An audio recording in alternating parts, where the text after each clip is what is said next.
Rencontré à son domicile privé dans la sous-préfecture de Karfamoria, relevant de la préfecture de Kankan, le patron du PADES, Dr Ousmane Kaba, a estimé que c'est un amalgame et une erreur d'interprétation de ces propos de la part des militants du RPG Arc-en-Ciel. On n'a jamais accusé les RPGistes qui sont des victimes. Je rappelle que je suis l'un des fondateurs de l'Arc-en-Ciel, moi-même. Voilà.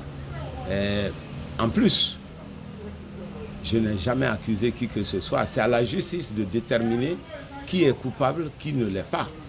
C'est la raison pour laquelle je n'ai jamais prononcé le nom de qui que ce soit. Je m'en suis tenu aux faits globaux. Voilà. Donc je pense qu'il faut enlever la passion dans la discussion politique et faire un raisonnement réaliste. On ne peut pas en même temps déplorer le retard économique de la Guinée et en même temps ne pas accepter qu'il y a eu pillage systématique dans ce pays.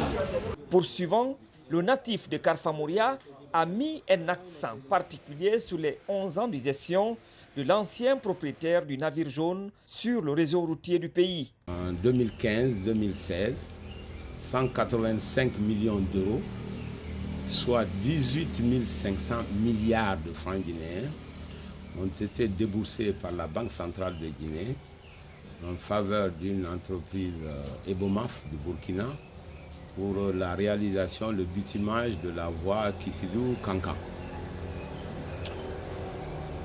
Après les paiements, nous n'avons pas vu 1 kilomètre de réalisation de cette route.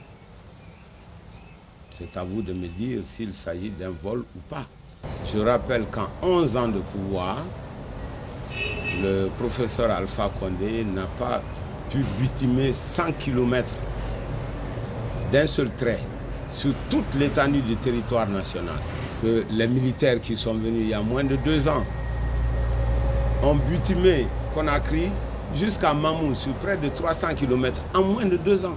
Lors de cette même assemblée hebdomadaire du parti d'Alpha Condé, les responsables ont déclaré que le président du PADES est le premier voleur durant les 10 ans de l'ex-locataire du secrétariat pour avoir fabriqué des étudiants fictifs au sein de son université. Sur ce point, Dr Ousmane Kaba n'a pas manqué d'apporter des précisions. Il se trouve malheureusement pour les accusateurs que les universités privées guinéennes ne communiquaient pas de liste. C'est le ministère de l'enseignement supérieur, encore une fois, qui venait dans les salles de classe, contrôler, identifier et compter le nombre des étudiants. Le chiffre que le ministère trouve, c'est ce chiffre qui est mis dans les contrats signés par les fondateurs des 30 universités privées qui étaient dans le programme. Ce n'est pas Kofi Annan.